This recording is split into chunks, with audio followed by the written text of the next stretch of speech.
Good evening, ladies and gentlemen. I should say it a different way. Welcome back to the Jim Lemy Show. My name is Jared.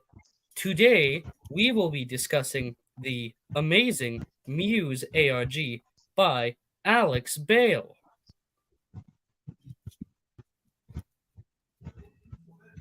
Nice. Howdy, folks. Welcome back to the Jim Lemy Show. Hey, Hungar, how you doing, buddy? Hello? I'm going to try to... Joining us tonight will be Raven McMinn from 1-2 Radio, having done her actual homework and watched the extensive playlist. If anybody out there in TV land has actually watched the entire playlist that Jimmy set up, I will send you the link in Discord. All others, sorry, after last Saturday, we won't be doing that, as in posting the link in the comment section without some verification. Long story. I'll tell you about it later. It was pretty bad. I thought I told you about that, but I guess not. To save your poor ears. In the backstage, want me to put them on? Yeah, I don't see her in the screen, so she's probably not ready to come in just yet. Oh. But why don't you refresh everybody's memory about what it is we're doing here, what we're reviewing, that sort of thing. All right. The Muse ARG, or Don't Feed the Muse, as Alex officially calls it. You could also refer to it as Happy Meat Farms ARG, or the SpongeBob guy. It goes by various different names for various different reasons. It was a alternate reality game, which if you don't know what that is, I will, I guess, explain later if you want me to. I'm good now. Okay. An alternate reality game is basically a narrative which is told in a manner in which the audience isn't just passive participants and passive viewers, I should say, aren't just passive viewers, but active participants in the story. They may not be able to actively change events, but they do need to interact with and solve different puzzles that supposedly should, if it's done well, exist in universe to some extent, and there's always a game element to it in which the story is told. The Muse ARG specifically was active from 2021 to just last year. Just like Halloween last year is when it finally ended. And, oh, that's weird.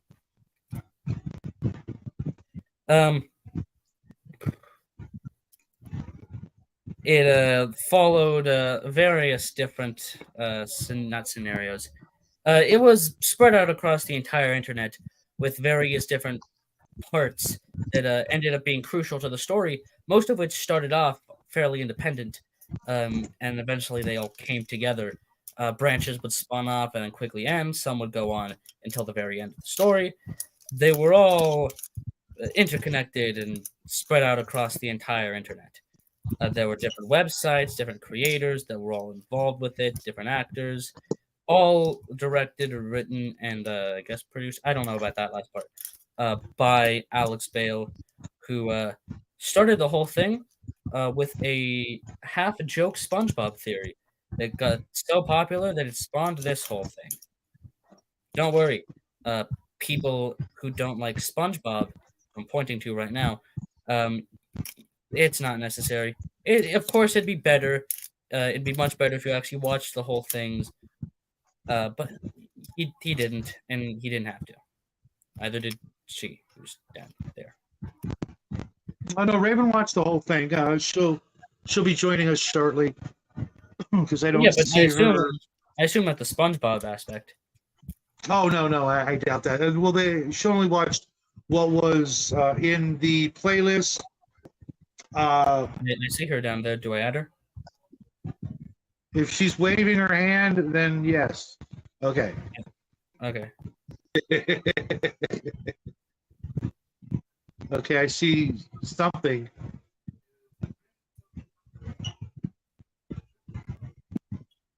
I don't know what her mic is off. Okay, she's not ready. So, Oh, I just had a great idea. Okay, what was that? Nothing. Continue. So, are there other ARGs? Will we be reviewing others, or is this like a one-off thing, or is this a pretty wide phenomenon out there in TV land? Well, I don't know what we'll absolutely be reviewing some in the future. Ow, my eyes. So why don't you tell us a little bit about what you're wearing there? No.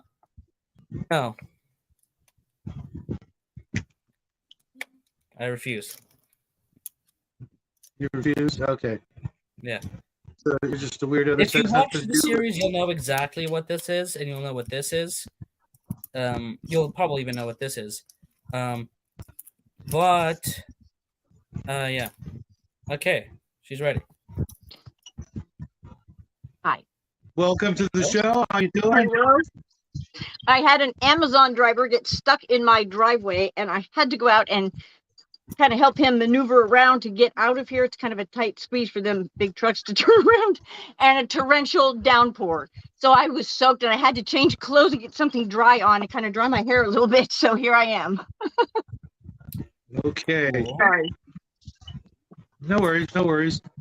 Life does all kinds of weird stuff at the worst moments. Oh yeah. I think you have a cat named after that particular Murphy phenomenon. Murphy's Law. Yes. All right. Well, I heard the beginning, and I love the hat.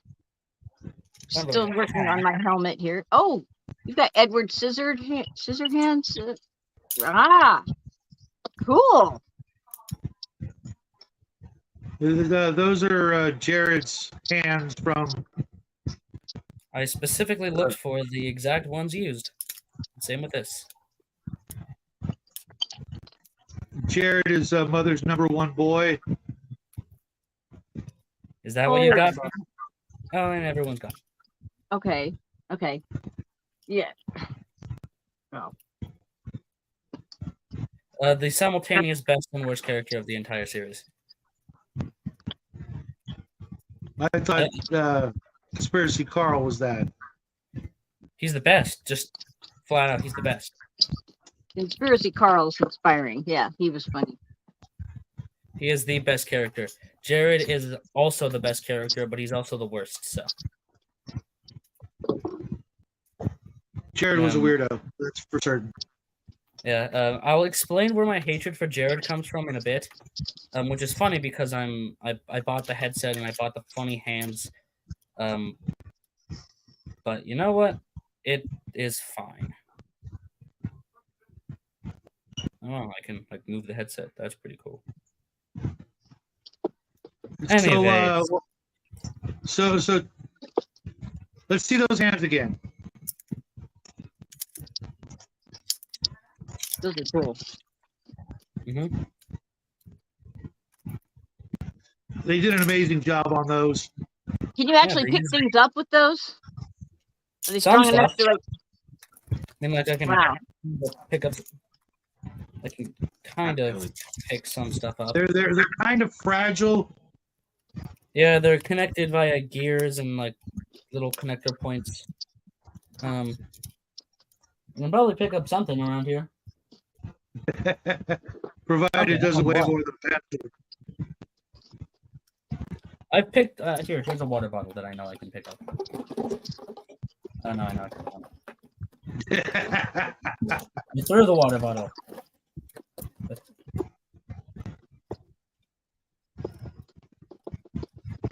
This thing had any traction, I would have picked this thing up by now. Oh, there we go. The water bottle has been obtained. All right. Cool. Is it an empty water bottle though? Yes, it's empty. Okay. Otherwise, they would probably strain the gears. Yeah. But yeah, they're pretty cool, folks. Okay, so here's my homage to Conspiracy Carl.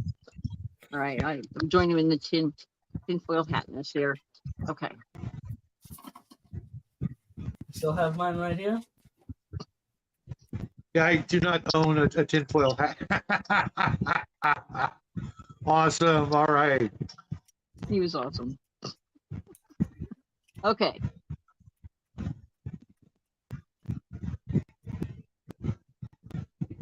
So, where shall we start, Jimmy? We got to do the Conspiracy Carl. See, how's that go? Oh wait, let me use one of these. Yeah, Illuminati. The eye. Like The this. triangle. Yeah. Which eye do I do it on? That one. And now those goggles that you're wearing, they're also night vision goggles as well. Yes, How's the that night working vision's out for turned you? off 'cause they're very buggy because they're like used. So I just have one of the eyes popped out. The That's eyes what pop I'm out. Well, One of them one of the eyes open so you can actually see. Yeah, that's With why there's normal only two. vision. Okay. Oh wow. I assume in the actual version it was edited or crafted to make it a little different. What I thought was so interesting was when our hero, Conspiracy Carl, was Yeah, talking. Conspiracy Carl was the protagonist. I mean, he in and of himself was a goofy character, but what he was talking about though is actually quite factual. And Yeah, you know, Conspiracy Carl is the tragic hero of the story, and if you actually read into like his IT file, which sadly I couldn't put on the playlist, which is the one thing I really wanted on the playlist, but the channel that uploaded all the because here's the thing about the series that I don't think I'm like fairly certain either of you did not see, which was the Happy Meat Farms website. They actually made a website for Happy Meat Farms, and on it, it slowly progressed from just you have the employee portal, which you can access through the first video that just gives like an employee video, which you saw. Then the second one gives more information on the R&D department. Project Chimera, which was the whole injecting animals and later people thing. That was Project Chimera. But then there was another project called Project Vulnerability, which was basically where Happy Meat Farms would inject several of their products with diseases intentionally, just basically for shits and giggles, just to see what would happen. They were trying to like vulnerability to try to discover how injecting different diseases into the population would affect the population and make them more vulnerable, and stuff. Maybe cause a pandemic or something. I don't know. Just saying. Happy Meat Farms did COVID, I guess. Mm-hmm. But Okay. did you catch how Mark the cynical? You remember Mark the cynical guy, right? Mm-hmm. You know the video where he gets gagged or he gets like attacked? That one? Yeah. Where it's like he gets the phone call. Okay. Well, he got the phone call because his mom just died of cancer. Oh. And what had happened was that his mom got cancer because she ate a Happy Meat Farms meat product that was infected or mutated or whatever. She got cancer from it, and then Mark couldn't pay the health insurance, so he started making more clickbaity, cynical videos like the Dark Knight video and the Parasite video, which I don't think were actually on the playlist. He started making those videos to make more money, which got him into a fight with his friend that he was doing the video partnership with. But because he had a Muse in his own house that was directly part of the Happy Meat Farms project, New World Order stuff, because of that, it was his mom got cancer because of Happy Meat Farms, and then the Happy Meat Farms Muse came into his house and said, "Hey, I'll give you all this money and fame so you can pay for health insurance if you make these videos for me and feed me meat.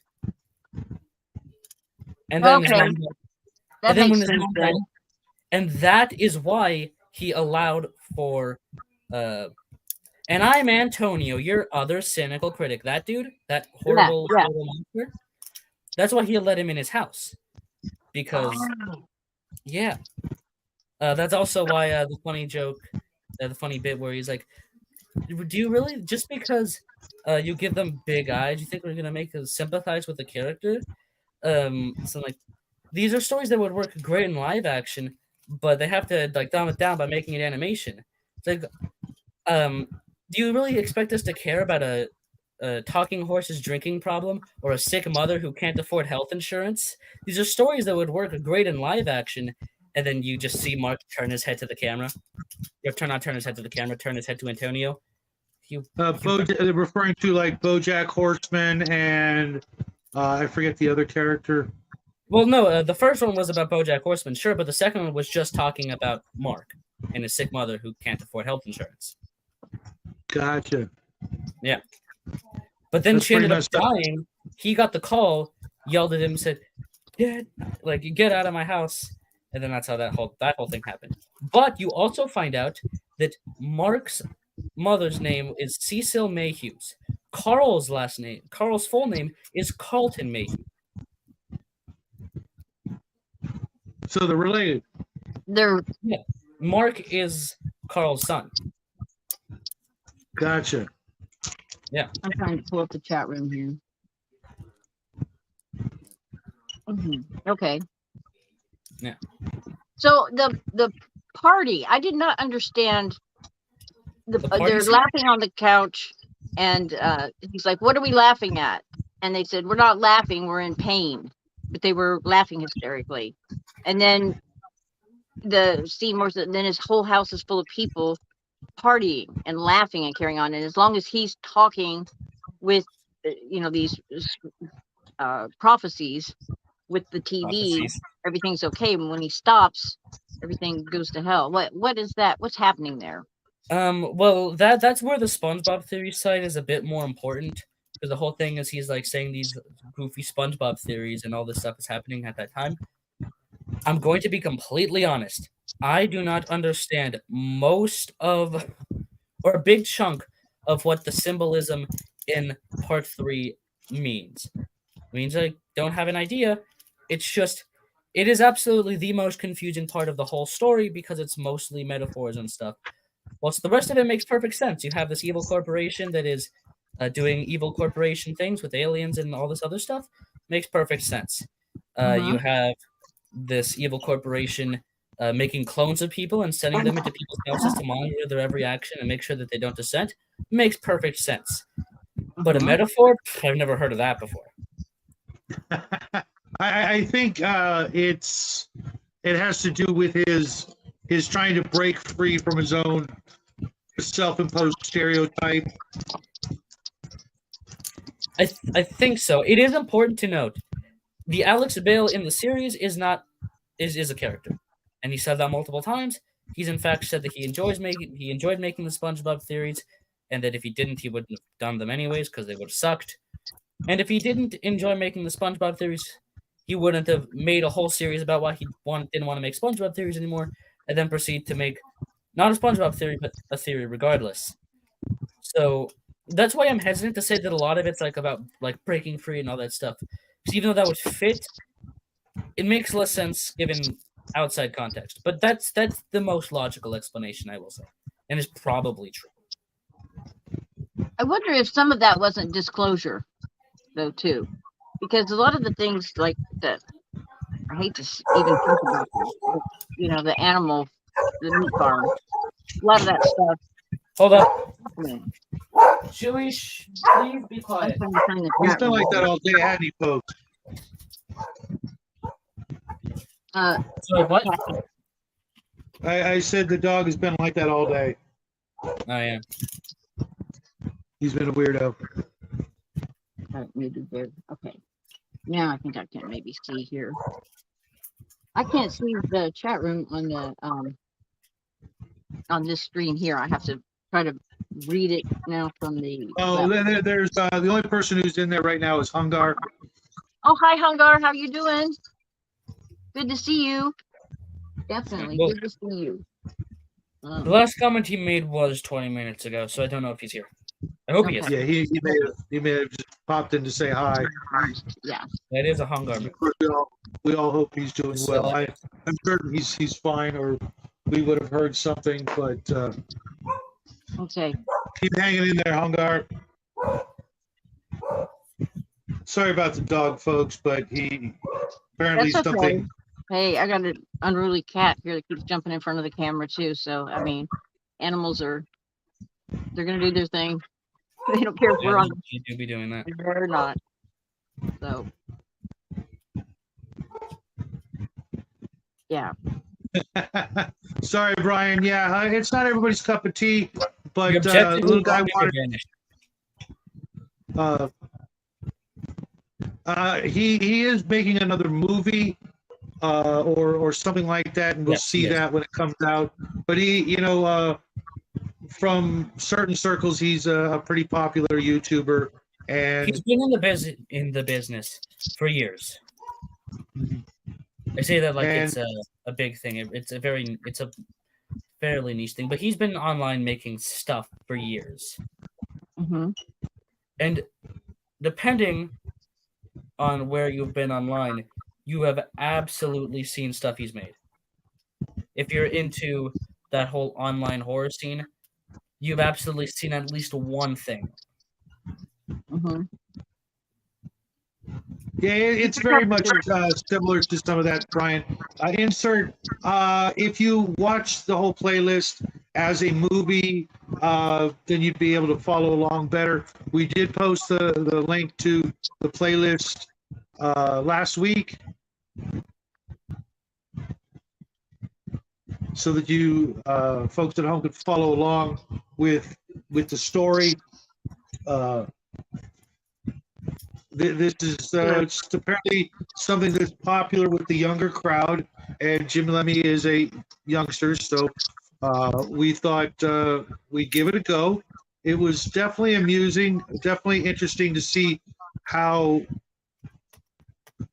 young folks look at YouTube. It's sort of like an online scavenger hunt where you get clues to look for the next video. So instead of just sitting there mindlessly watching a movie or a video, you have to actively go out and do some detective work and find all the links and find all the different parts of the story. And then from that, depending on which order you get them in, that sort of thing, use it to put the story together until you finally get the playlist that the little guy put together for us, so that we could, not have to do all the hard work. Yeah, a good chunk of those videos were hidden. Of course, because they're unlisted, you can just put them in a place and watch them. But you'd have to actually either find them on the website and then rip them off, and then they were uploaded, or you'd have to do some sort of puzzle code thing, and then you'd find the link. And you have to then the link. I wish we would have had something like this when I was younger. I wish they would have had the internet when we were younger. I know. Oh, we could have gotten in so much trouble. Maybe it's a good thing. Yeah, that's a guarantee. My friends, based on some of the stuff we did and got away with. Oh God, if we would have had the internet, oh Lord, we'd probably be in jail. But anyway, I think it's fun.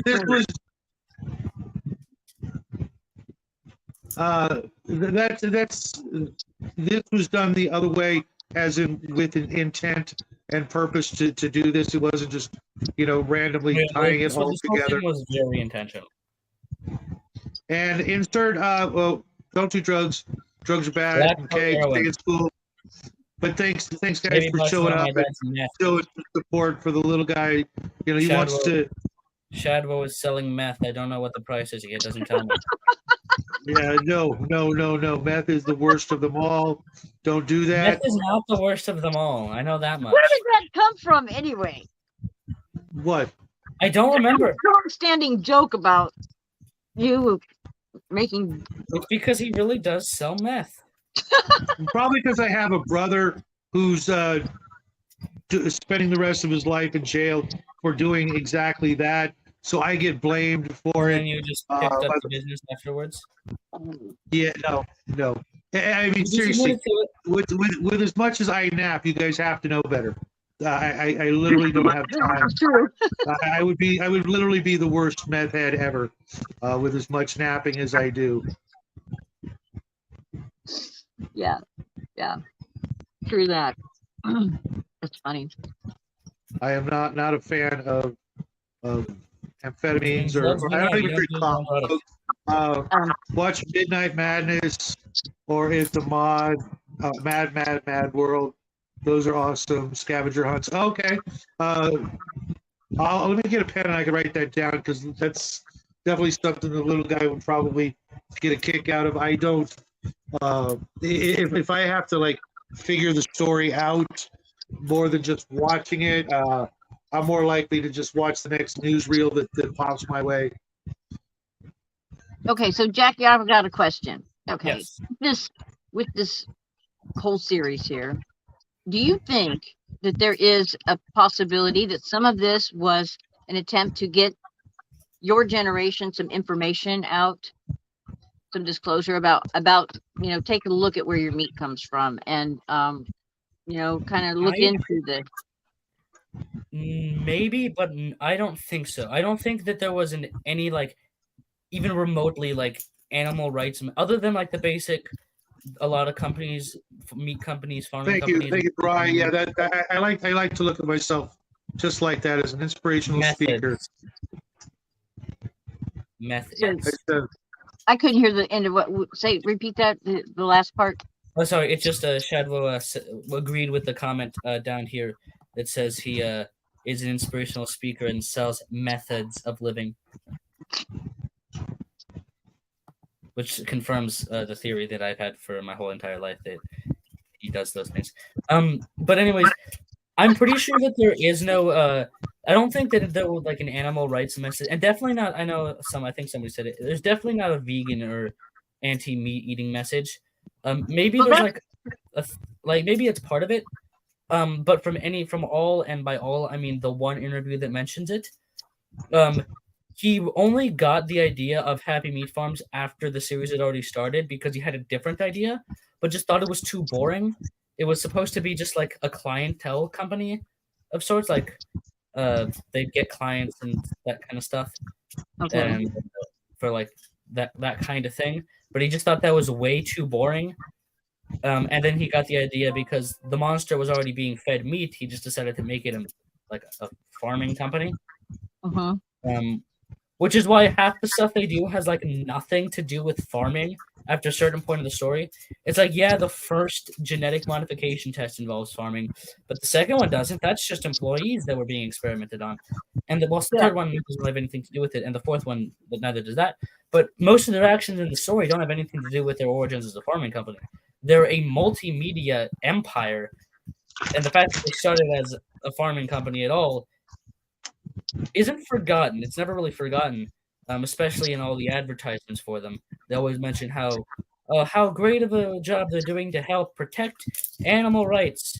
And by protecting animal rights, they mean injecting them full of alien chemicals. I thought they did a really good job of showing the commercial that they had with the blonde-haired girl saying, "Oh, we let our animals graze naturally, so that they are happy meat is happy, so happy meat and all this." And that's not true at all. They were posing that they were being humane with the chickens and the cows and stuff, when in actuality they had them all crammed in doing exactly what they said they didn't do. Which was if you look on the website, they apparently had a lawsuit against some journalist that wasn't even saying they're doing weird experiments. It's just a picture of one of their farms was leaked, and it's just like every other factory farm, which is a good thing to show they don't care. But also, if you go on the website, there's an archive page that shows when it started, which is actually because Ramona Bynes, the CEO, started it with like good intentions or whatever, but then the aliens showed up Well, it's not clear that it's an alien. That's just what I've. While saying it's an alien is probably the least interesting idea, it also just makes the most sense. And even though Yeah, Alex exactly. confirmed that it was an alien, um, that's what Yeah. I'll always say, just because it makes sense. Even Hey, if I what's don't, up, Mac? even if Yeah, I saw it as literally a spin-off of all the H.P. Lovecraft, Eldritch horror kinds of things, especially when you get to the very end where that large group of people are all walking across the field, and then it ends with that big mountain of meat mountain, whatever that giant Cthulhu-looking, mother, mother tentacle thing.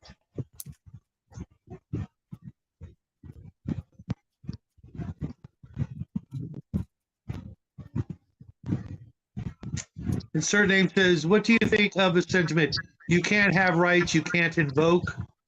Curious? Well, I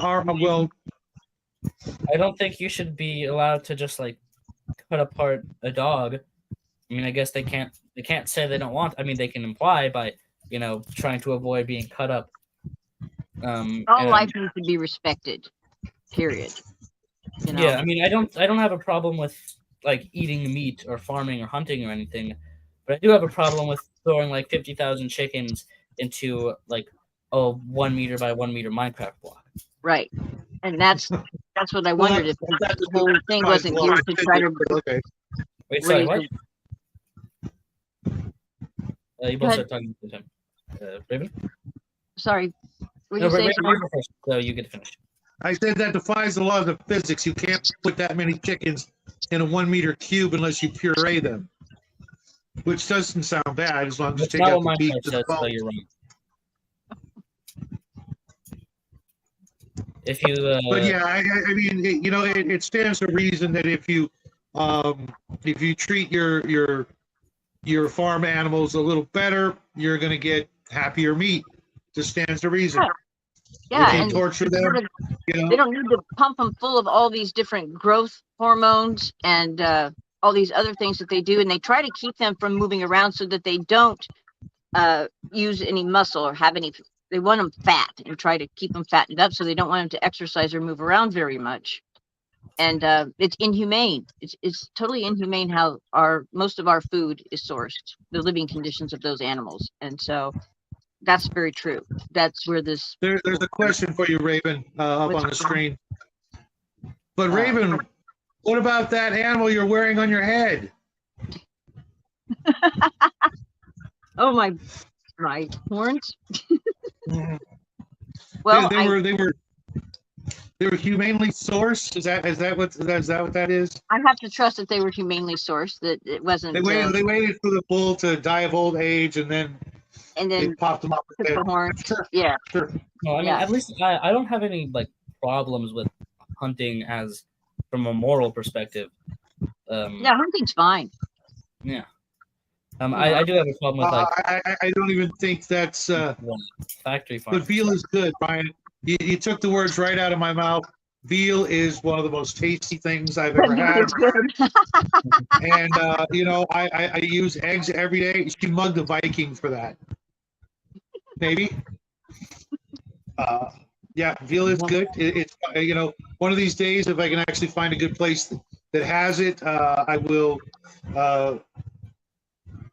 spring for a nice veal parmesan for the little guy. I guarantee he will love it. And veal is fun. I'm not saying anything against eating meat. There was a big outrage about veal a couple of decades ago. All the Olive Gardens were being spray painted and vandalized. Olive Gardens, really? Yeah, wow. Yeah. That's utterly ridiculous. That's the place that chooses to be the target of their protest. I mean, if you don't want to eat veal, don't eat veal. Don't order it, but don't. You have no right to infringe upon other people's right to eat veal. Just to each their own. Mind your own business. If you have anything better to worry about. When I see stories like that, it really bothers me. It really pisses me off, actually. Yeah. People also, PETA is like. I see. Matt Thompson mentioned PETA. Yeah, PETA's cringe, and everybody knows it. Yeah. Like, even if they had like perfectly good goals, which they don't even have, like, yeah, if you just assume that if from what their name says, yeah, but you If could you name look into it, you'll find out whatever you they're want. Not they only are they help a vegan terminate group, more but animals than anybody else on the planet. yeah, well, yeah, not only are they a vegan group, which I just think is kind of goofy and dumb, but they're also Hey, more meat for me.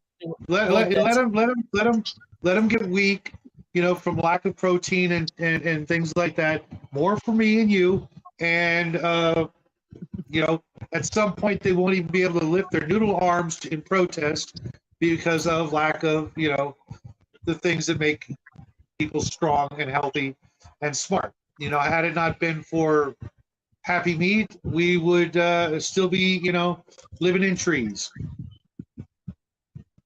real, true. We probably would be. I'm Said we lived in 100%. trees. Yeah, I've been up in trees. They don't seem comfortable at all. I like a nice flat bed as opposed to trying to hang in a branch. Now you're hungry for meatloaf. Welcome to the show, Intergalactic Angler. What did we have tonight? We had chili dogs made from several kinds of meat stuffed into other kinds of meat. So there you have it.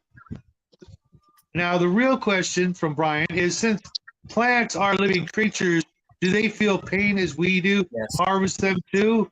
Just because they don't have faces doesn't mean the plant could feel. I'm pretty sure I've heard that That's plants an can. interesting question, Brian, I'm and I pretty have sure to Let me break this one. probably here. the experiments Tone? of Dr. I can't remember his first name, Baxter. There was a book written, The Secret Life of Plants. Okay, so here's what he did. He took in his lab. He got two identical plants, same height, size, planted in the same soil, and he ran this little experiment. He put them on either side of the door. Teddy had become one of the smartest children in the class, and despite My her mute lie, stink. Sorry, that was my computer. The mute for some reason unmuted itself. Anyway, the entrance to the lab, and so he instructed his lab employees to take the one on the left and speak very nice to it. Say, "Oh, you're so beautiful. Oh, I love you," or "Your leaves look delicious," or whatever. And then be really crappy to the one on the right and say, "Oh, I hate you. I despise you. You're ugly. You suck," whatever. And in 1 month's time, now these plants both got the same amount of sunlight, water, everything was identical. This one on the right was all shriveled up and on death's door, and the other one was flourishing. That was just on energy alone. So yeah, they have some type of even though they don't have eyes like we have eyes, they also can feel pain, and they'll react to another plant being attacked. Because he did a second experiment, and this one is a real trip. He took those identical set of plants, took one, had little, let me back up a minute. He had little electrodes stuck down in the soil that were connected to computers, and I don't know what all that was, but anyway, it somehow sensed whatever the plant was doing.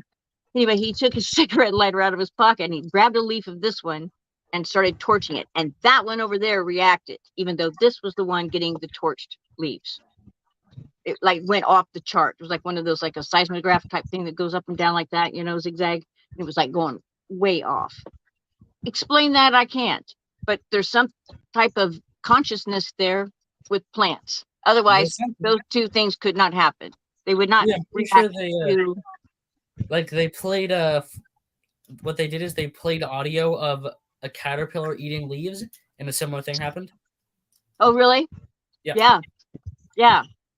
They think that there's some type of maybe through the roots. They're not sure. I don't maybe know it could be a force that we can't see, because humans are very limited in our visible light range. We're very limited. So there might be even something, visual you can see them communicating. I don't know. It's fascinating. But yeah, there's something to hugging a tree, A tree can really help ground you and take energy off of you. I know this because I tried it, and I'm not somebody out there by the road hanging around hugging trees trying to get attention. I'm not a weirdo like that. Okay, but I have at times when I've been very stressed out, went out there and just kind of put my back against the tree. I didn't hug it or anything and draw attention. Just kind of put my back against it and just breathe.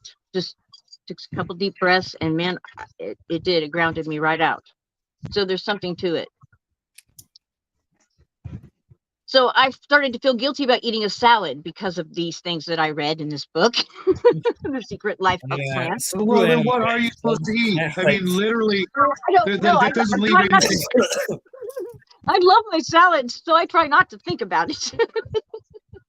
Yeah, there's literally nothing else. There's plants, and there's animals. There's literally nothing else to choose from. So if I have to choose, I'm gonna, Yeah, I'm not really talk to T-Mac. Protein shakes don't sound that appetizing, I want meat and potatoes. I was a Midwest girl. Meat, potatoes, and bread. That's supper. And I'm not about to give that up, but yeah.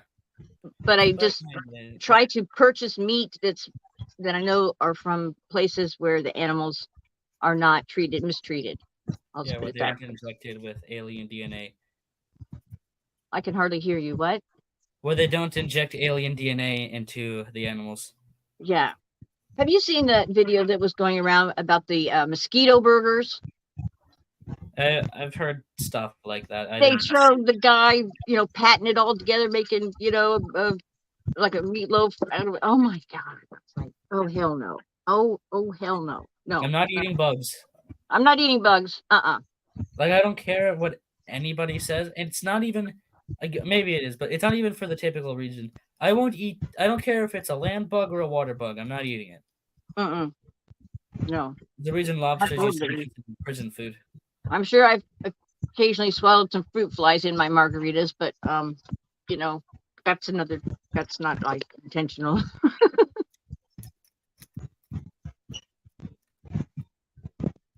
Yeah, my uncle used to work in food processing back in the day, and he told us. I mean, mind you, this was back in the 70s. Of the things that they're allowed, how many rat turds per 100 pounds, kind of thing that's allowed in our processed food. So we're probably already eating bugs. Oh yeah. Oh my God. They have standards of they're actually allow any at all is alarming. Oh yeah. There is an actual legal acceptable limit of rat turds and bugs and things like that. And every year that number gets a little greater. Standards get lower and that sort of thing. It's never going to end. We're never going. As time and humanity progresses, we're going to be seeing more and more of that. But different cultures have existed with different standards for a long time. In Africa, in some places, rats are a big part of their diet. That's what they have. That's what they eat. Well, they cook. I mean, okay, rats meat on it. But if that's all you have in the country, that's what you're going to eat, or you don't have a country. So, soy sauce, some seasoning, it could probably be okay. Maybe mixed in with some vegetables, served over like rice with teriyaki. In theory, I can agree with that, but thank goodness I do not live anywhere near there. And the powers that be would have to go to such great lengths to literally, get us to stop eating, meat the way we do it. I think they're more worried about running out, so they want us, plebes, to eat less so that there's more for them. Yeah. Well, you guys are how crazy this all is. You've got almost all the wealth in the top 3%, right, of the world's wealth. I don't know if that's accurate, but you got the majority of the world's wealth in 3% of the population. And they think I guarantee every one of these so-called, advocates, if you go into their freezer, you're going to find lots of steak. Just saying. Well, yeah, but here's the thing. They think that because they're this elite group. They have their, their own little class that they can rule over everybody else, and they make it to where they keep people impoverished. And now they want to take meat away. So I guess that there's more for them, and we don't Well, have it's to. just one more way to make the men weaker so that they can't resist and fight. And Right. if you look at, the basic physiology of your average protester, they couldn't lift a 10-pound dumbbell with four of them, working together. And Insert Name wants to know, how many parallel dimensions can you see wearing that headset? 3. 3? Okay. Actually, exactly 0 right now because it's turned off and I'm blind. Okay. And Brian asks or says, just imagine all the bugs you eat when you eat that salad, Raven. I know for a fact that, believe it or not, folks, broccoli, the heads of broccoli, that big bunchy, dark green part. I have literally seen cooked broccoli taken and shaken upside down, and bugs fall out of that area, the big bunchy part. They live in there like it's an apartment complex. I literally saw like 20 bugs fall out of one stalk of broccoli. So I will never eat that stuff again. Besides, Well, you have to soak it in salt water first, upside down, because those little beetles and things can get down in there. And so you just soak it in some water, some salt water. It takes care of them. Then speaking of conspiracies that I am on board with all those billionaires and world leaders building bunkers, people should be considering that they have something planned. Yeah. Mm-hmm. No, Brian. Broccoli bad. Broccoli bad. Is Brian in Zuckerberg? Go ahead. Is Brian a broccoli supporter? Apparently. Yeah, I don't do the beef and broccoli. I will definitely do the orange chicken until the cows come home. I know they're not made out of cows, but whatever. But I will not do broccoli. I will never eat broccoli or cauliflower or Brussels sprouts. Just about everything else I'll try. And if it's made, well, might dig it. But those 3 off the menu for the rest of my days. And making a pizza crust out of cauliflower should be a crime against humanity. It should be illegal. Yeah. Okay, so to Insert Name's point, did you hear about Mark Zuckerberg's bunker? His bunker is in Hawaii, and he builds an underground bunker on an island. Now, if there's really global warming and they're worried about the seas rising, why would you build a tomb, basically, is what his bunker is become, on an island? That just doesn't make any sense. Well, if he's building an underwater sea lab kind of thing, then it shouldn't be a big deal. He's got submarines and things like that. Who knows? That's true. I guess so. Well, but he is also a lizard, so we don't know how that changes things. Yeah, maybe he's an amphibian. Yeah, maybe you've gotten it wrong the whole time. He reminds me of Data from Star Trek, especially with the haircut. The way. I think he does that on purpose. He wants to look at an android. And a stereotype that he created, which is, I guess, fitting. He does. He doesn't. He looks artificial now. He looks like an android. Because he is. He's always looked kind of weird. Insert Name says, yep, he made the developers sign NDAs regarding the release of information on that bunker. And it's not just that bunker. We got people living in near Martha's Vineyard and all kinds of other oceanside property.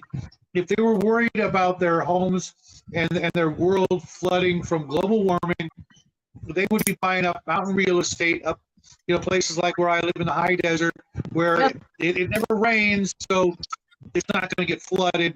In order to get to us, the tidal waves would have to be hundreds of miles tall to get to places like where we live. But they're not. Right. They're all on the coast. The whole global warming thing is a ridiculous, fairy tale. There's no chance of that and they are living proof that the lies they're spouting are exactly that, lies. And wasn't it funny? What was it? They had a summit a couple weeks back, and some of their private jets were frozen to the tarmac in Germany. Yeah, it's global warming summit. I thought that was kind of Mother Nature's touche. That was pretty funny. Yeah. All right, well, Well, I don't know let's about get back to nature, but the subject of the funny meat show. I guess that's more Okay. for a different series. Whatever. well, Conspiracy Carl, it's just Oh no, took I us. fully recognize that. I was thinking of saying something along those lines, but I didn't. I Yeah, thought that exactly calling right. Zuckerberg an inhuman was much more appropriate.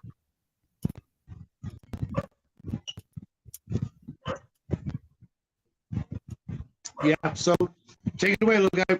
What do you want to ask us or talk about? All right. Well, we've talked about some of the more like story aspects, or not story aspects, the more lore, I guess, the world building type. Right. But we haven't really, because last time we talked about some of it, but we did try to avoid spoilers, and this time we're not doing that. We don't really care about that this time, because that's the whole point of this episode. So, I mean, we can talk about the ending, but we should probably save that for later. I'm just kind of wondering what you guys thought about some of the characterization and how things were kind of laid out in just the way that things were set up.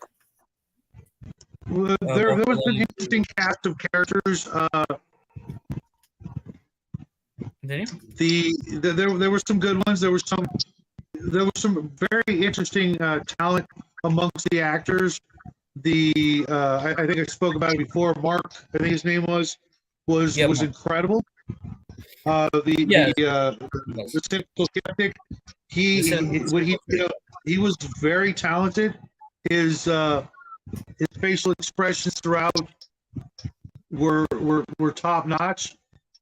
I can see why Alex picked him for his parts. Yeah, and even Anthony was repugnant and creepy, and again, I can see why he was picked.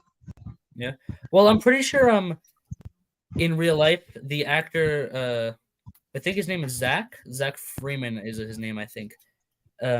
He's very epic from what I've seen. But him and the guy who played Anthony are really good friends in real life. Mm. Oh, I could see that easy. But And I don't know why, but the third character to get a Muse, the character that Alex puked up a Muse in his Oh yeah. house. I couldn't stand that character. I couldn't. I don't know, something about him. I just could not stand him. Maybe it was his big, stupid, ugly face. I don't know. I just like, they have to be best friends, and I mean best friends from like kindergarten on, for me to put somebody like that in one of my projects. Does anybody, I think you have a very interesting perception of the world in humans. No, he had that sort of I don't know, something about it. I don't know. He was one of my favorites for a while. Really? Yeah. Really? Yes. Why is that? I don't remember exactly why, but there was just something about something that made me kind of like him. I'm not saying he was my favorite. Of course. Conspiracy Carl and Mark are the two objective best characters, and Jared is the objective best and objective worst character. Like he is far superior than to Conspiracy Carl, and I hope he dies a horrible, horrible death. I don't know. I can't very easily explain why I hate him so much. I cannot explain why I like him so much.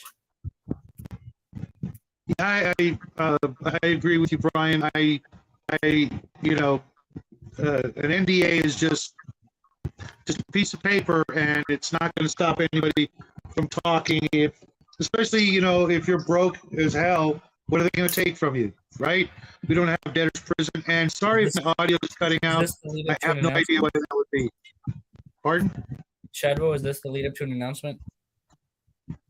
No. Should it be? No, it shouldn't. Okay. So I have nothing to announce. Okay, good. Other than I'm happily painting while we're doing this. Yeah. Anyways, you were saying before? You were talking, right? Yeah, I hated that character, and I don't understand why you didn't. Mm. Does that make me a bad person? Yes, it does. But we already knew that you sell drugs. I do not sell drugs. I do not like drugs. So, is the thing that they called Mother? Yes. It looked like a meatloaf before it goes in the oven. What is that?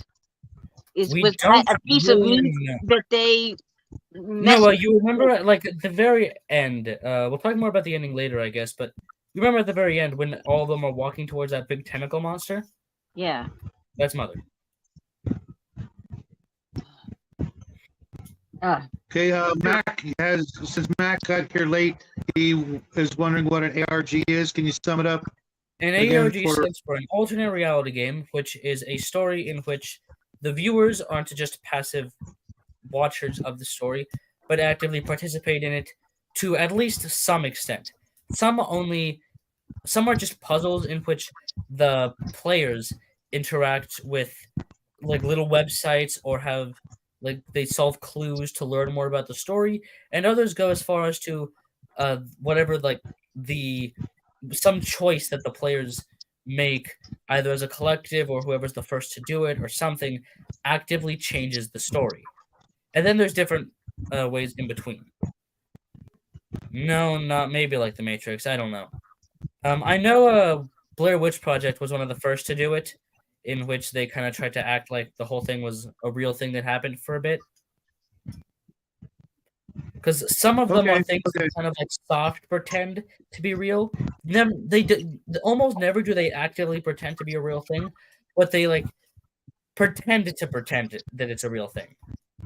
If that makes sense. Okay, Blair Witch Project is a good example.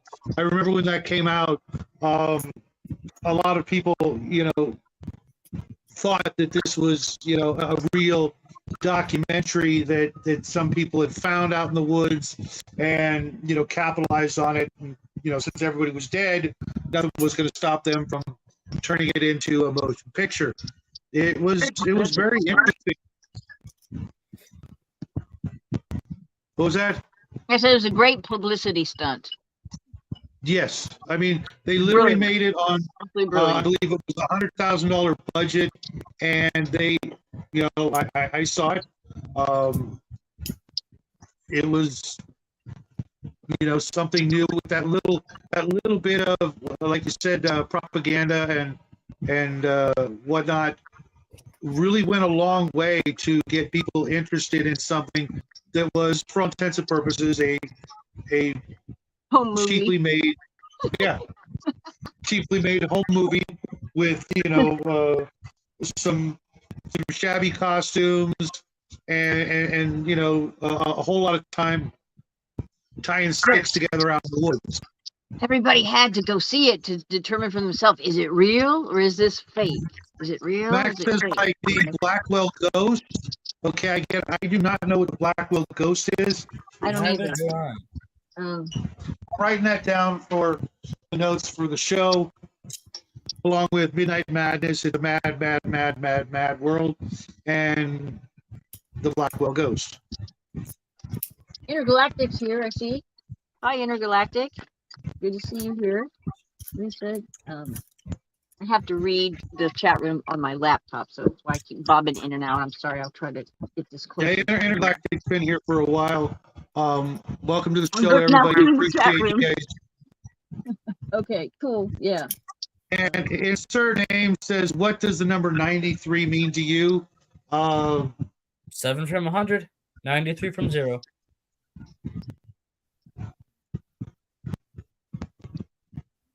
I have no idea. Intergalactic says, "Hi, Raven." Well, what does it mean to you? Insert. Is there a story behind it? Is that like that Jim Carrey movie 33 or something like that, where you kept seeing the number everywhere? I never saw it because I'm not a fan. I don't know. I'm looking it up under angel numbers here and see what 93. Cat just fell off the bookcase. That's better than the bookcase falling off the cat. And now I have coffee all over me. I'm surprised the camera still is in place. He hit the camera too. Okay.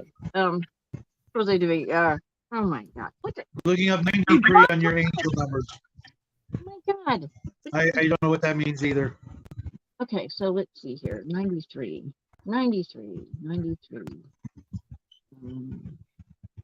Okay, here I got it. 93.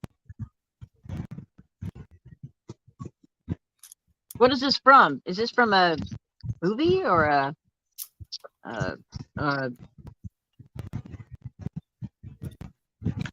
don't know. Insert. Do you have a intergalactic sabotage? Yeah. Yes, those cats are very much into sabotage.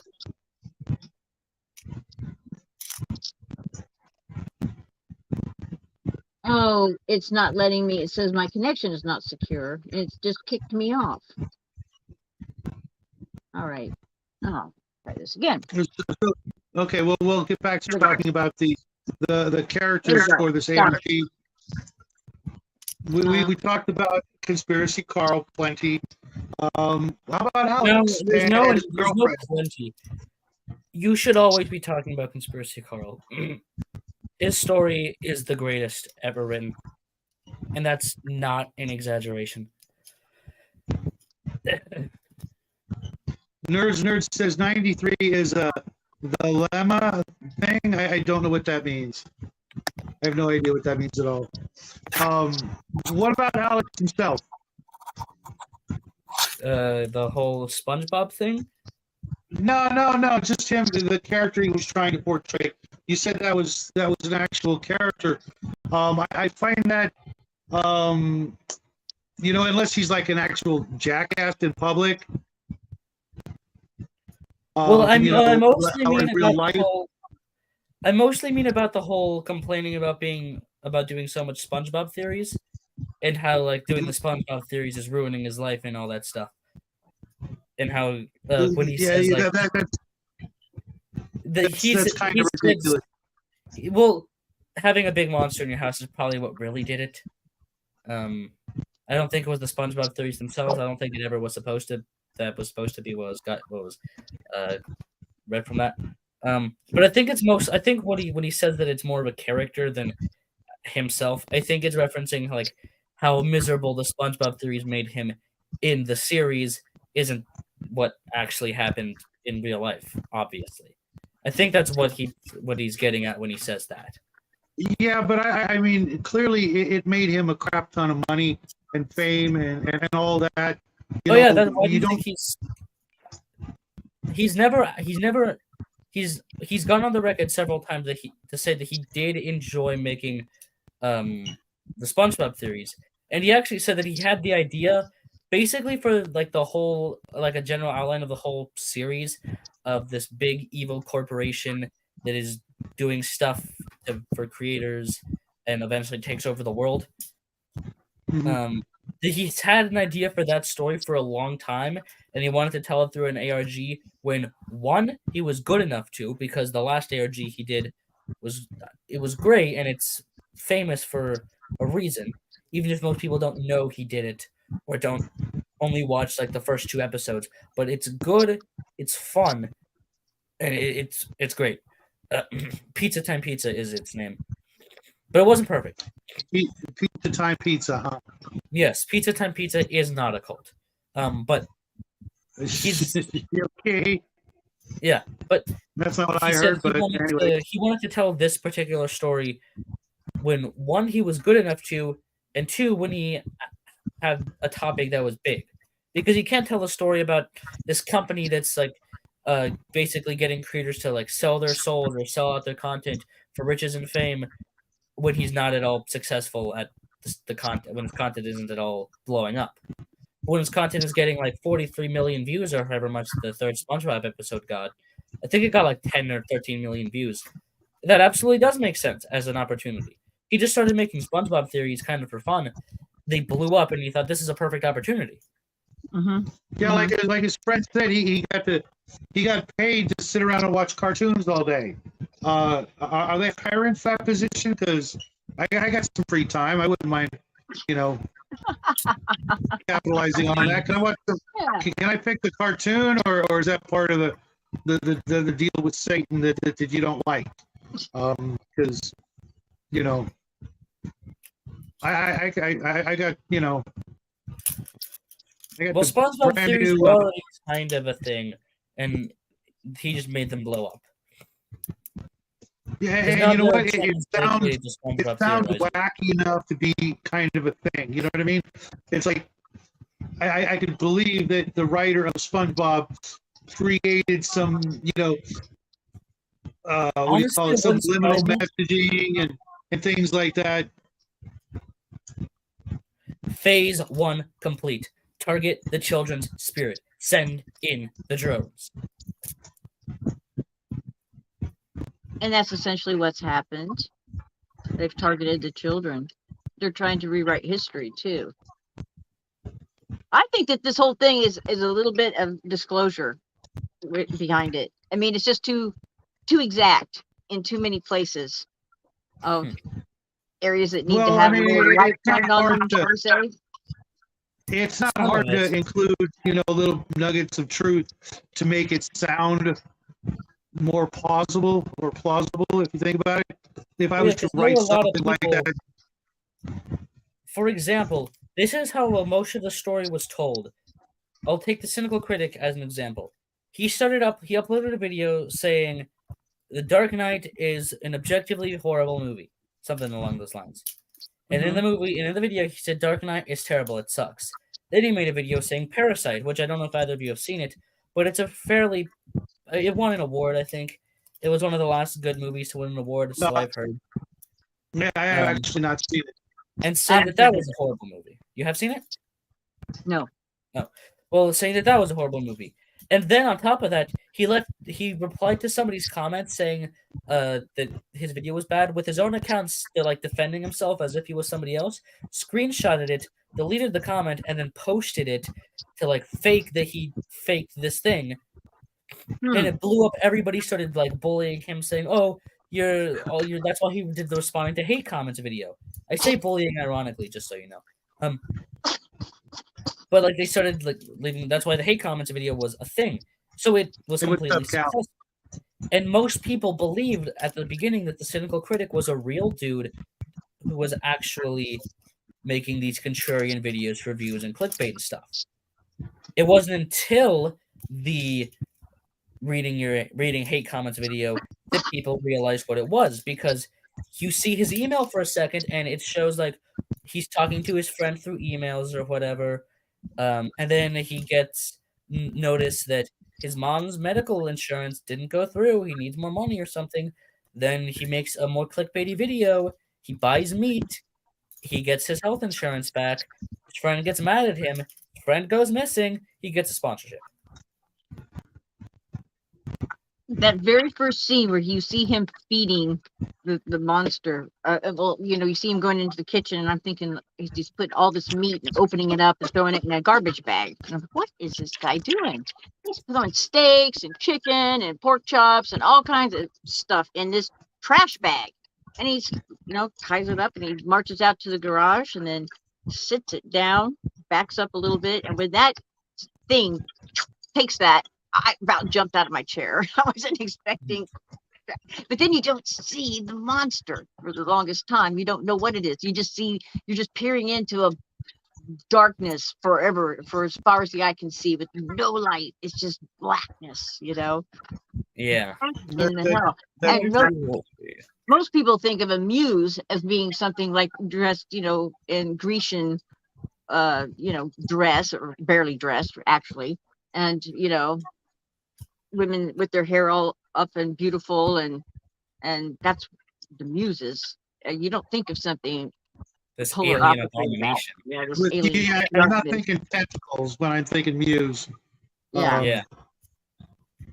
That's what's so fun about this movie, so you don't know what to expect, and things are not as they seem. Yeah, that actually brings up an. Oh, my eyes hurt. Oh no, I close my eyes and I see a little rectangle from the camera in this headset. Oh no, that's bad. Anyways, that actually brings up an interesting point, because it's been so long since I first watched. Take care, Mac. Series. We'll see you Thursday. Bye, Mac. I want to try something. Okay. What are you doing? I'm You trying to saluting. pull out your brains through your ears? No, I'm saluting with this massive head thing. Oh, I'm okay. trying to do a proper salute with this. Yes, Hickman's model was a classic H.P. Lovecraft story of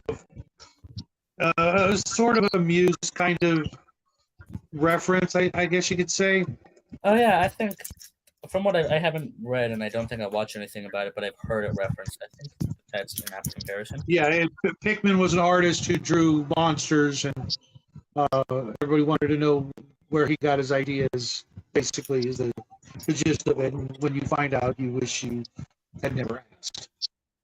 I assume it's like monster reveal or something. And again, this series has, maybe Alex Bale had no Lovecraft influences, but Lovecraft Probably clearly did. influenced. Most people did. What? He probably did.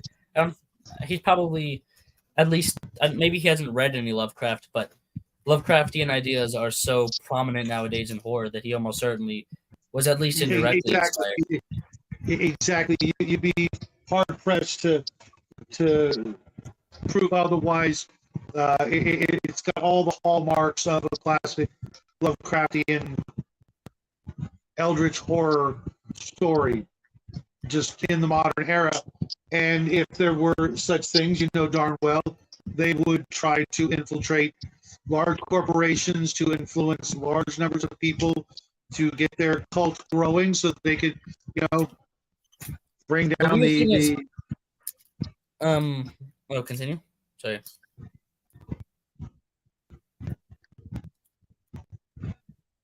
You're saying? What?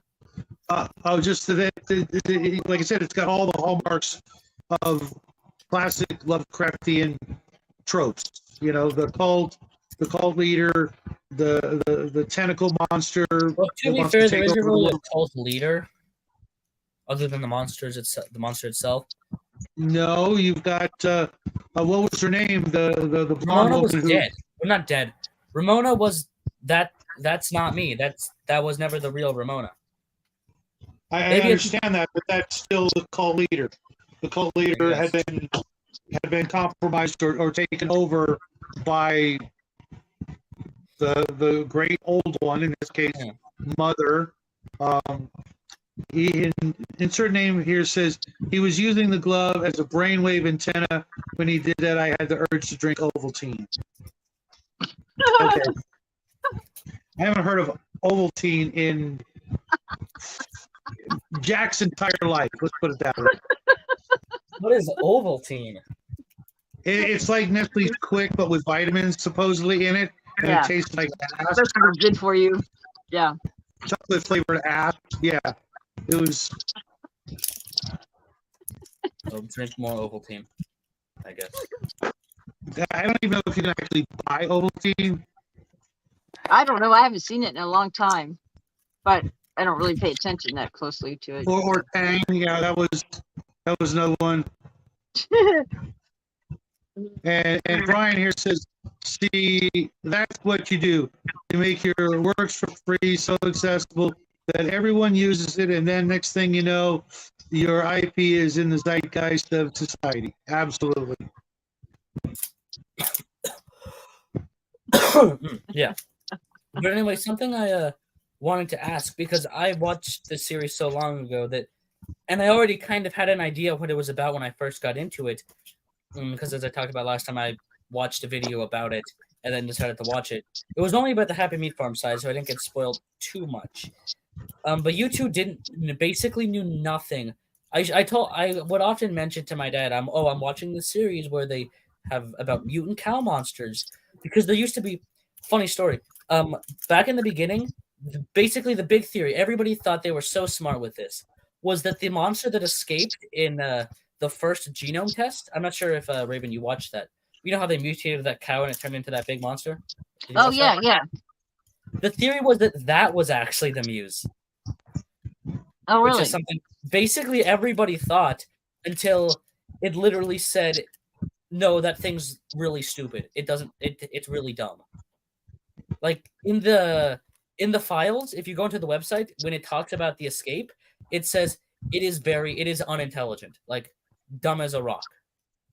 Yeah, those pictures were disturbing in how they would say, the status of it. Some of them was like to exterminate, and some were sent to HR. Yeah, that was funny. Well, you've heard HR of was funny. That whole thing about HR was actually pretty hysterical. Yeah. So have you heard of the Montauk Monster? Do you know what that is? This is in real life. Okay. No. In Montauk, New York.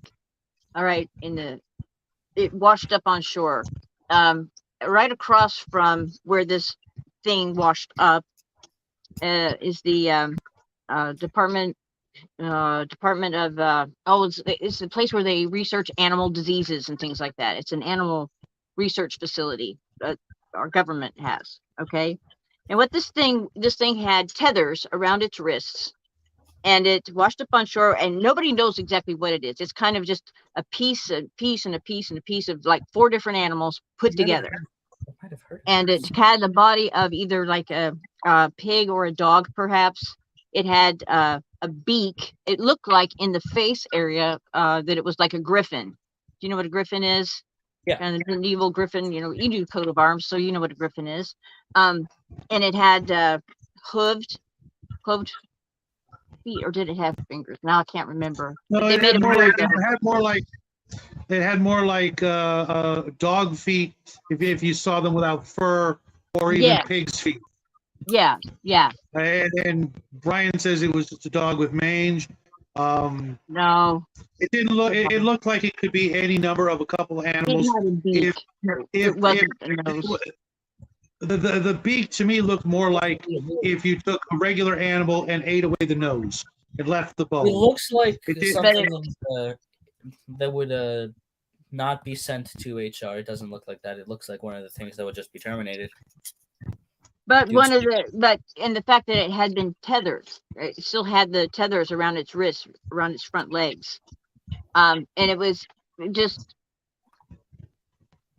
nobody. That could have easily just been, Jetsam and Flotsam that just got tangled up with it. I don't instantly think that it was an experimental. They were tied. Though they were tied. You got to really have. Universe got to get really creative with water flow to tie that the way it was tied. It wasn't just loose floating in there and just wrapped around a couple times. I mean, this was tied.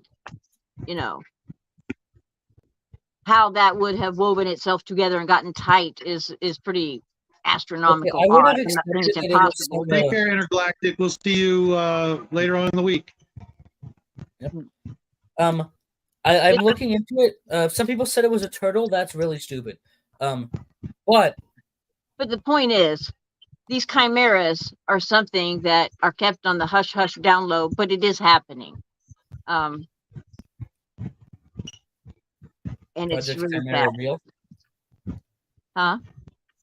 Nothing. It's just Project Chimera is the name of the project in universe. I'm not sure what that is. Insert name. I wrote it down for reference later. He said to type "Set of Violet Flame Decrees" by Elizabeth Clare Prophet into your YouTube search window. I'm familiar with that. What was it? you say? A set of Violet Flame Decrees by Elizabeth Clare, Prophet. Into your YouTube search window. Okay. Okay, thanks. And Intergalactic is saying goodnight for the evening. Good night. Thanks for showing up. Yeah. Appreciate everybody who has popped in tonight. We will have, since it's almost a quitting time, at an hour and a half. Well, do you want to keep going, or do you want to talk about next week? There's probably more stuff to talk about still. Okay, go ahead then. Well, I just know that last week we only went for an hour and a half, and you didn't say how long. But that's because we had to stop because we had run out of things to talk about that weren't spoilers. Okay, so we're going to talk about spoilers? And we haven't even really started going into the ending yet, which we will do soon. But what I wanted to ask is, when you were first watching it, what were some of your ideas going into it? I know you talked about the first scene where he throws the meat in, but then once the monster actually starts talking, and then the things that it says, and then once you get into the second video and the Happy Meat Farm stuff, I know Shadwell, you had some idea, but Raven, I'm pretty sure you I don't know how much I don't remember how much we said in the video, so I'm pretty sure you just went in basically completely blind, and Shadwell went in half blind. Pretty much. He warned me about some of the scenes in the second and third video of the farm, but I got freaked out just 15 minutes into it when I thought that thing, the cat, had been fed to the Muse, and I'm like, oh hell no, I can't watch this. Technically, it was. So, but cat got brought back. But the cat, he assured me that the cat comes back and the cat's okay. I'm like, all right, I can handle this then. I get very upset at animals, Anyway, yeah. I totally did not know what to expect from that point on, especially after I saw video 2 and 3 of the Happy Meat Farm. It was like, oh my. Yeah. Just like, I'm in for a ride. Hey, let's do it. The first 2 videos are just like corporate ads, and my favorite part is when it says, "Just repeat this special phrase. It's all in my head, and I shouldn't worry about it."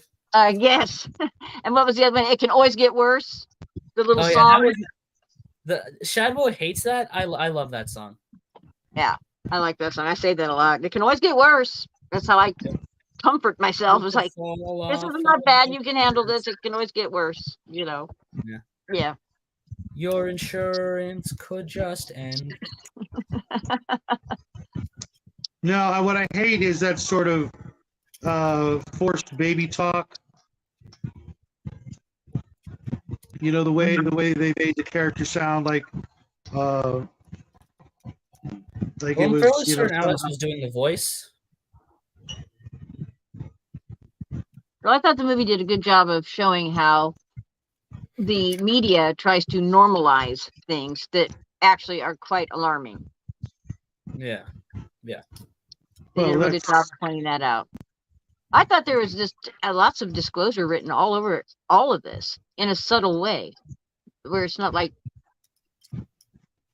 Well, I think that ties in with the creating of the Conspiracy Carl character, that he had to have done some research into Alex Jones type characters. Oh yeah. And you can see in doing so, you would find things that would tie into the conspiracies that he was in fact creating, for his story, that being Happy Meat Farms and everything associated with it.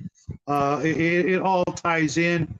Now, whether he actually believes that, I think, his own propaganda kind of thing, or if he was just capitalizing, on what's out there in the world and using it to his advantage to help further his own sense of impending doom in his story. Well, no, at least he gone. Ah, dang it, he's back. So what is happening? Hey, I didn't go anywhere. You guys did. Well, we were doing the Conspiracy Carl thing. Yeah. But I know for a fact that Conspiracy Carl does believe most of the stuff that he was saying. because in the archive videos, which weren't ever shown, because it was just normal. It wasn't what? I said, but Conspiracy Carl's not real. I thought that's what you were talking about. No. I was talking about in researching the character. When Alex was researching a character, he probably came across many things that he incorporated into his own, conspiracy world. Maybe there comes a certain point. Once Conspiracy Carl starts talking about Alex Bale, it kind of just becomes nonsense. Because obviously Alex Bale isn't part of the Illuminati or whatever. I guess in University technically was. That's true, maybe. In University technically was, but so is Conspiracy Carl. Conspiracy Carl, sadly, was eventually compromised of the Illuminati. They he wanted me to play that crazy conspiracy theorist character. Not anymore. That's the coolest. He's probably the most important character, really. Besides, I would say second only to the star of the show, because he's bringing forth this whole the ideas and the things that are very subtle that are put forth through the farms and all that kind of stuff. He's bringing it right out on Front Street, and he's saying, "Yeah, there's a conspiracy about this and that," and the conspiracies he talks about, though, are mostly the ones that now have been proven true. Yeah. And I'm like, wow. And in case you didn't catch the subtleness before, here's Conspiracy Carl putting it in your face right there. Yeah. And that video where he's like revealed, the Carl Lives video where he's revealed to have come back after supposedly being attacked and supposedly dying is the coolest video. I know how the story ends and it makes it less cool, but I don't care. That is the coolest video I've ever watched. I like how he at one point he was going on about the 5G and he was talking about his tinfoil hat, and they actually showed a picture of what those 5G towers look like. And I thought that was kind of cool. I had done a story on those, and you can go to there's a free website. It's called antennasearch.org, and you can put in your address and it will look you up and tell you how many towers are in a 4 to 5 mile radius of your house and what kind they are. Who owns them, how many are 5G, how many are not, and it's very telling. And in just this little area where I am, I'm getting microwaved. I'm getting zapped. I've got like 26 towers within a 4 mile radius of me. I'm like, oh my God, then there's no excuse for my internet not to be nice and fast and my cell phone not to work, and have dropped calls, but I do. Anyway, I like how he showed the 5G towers. Those things are ugly. They're an eyesore. I spot them all the time. I wish I didn't. And I'm pretty sure Conspiracy Carl has like a personal grudge against those towers too, because like his dad fell off one of them while building one. Oh, not in real life, obviously, but in the lore.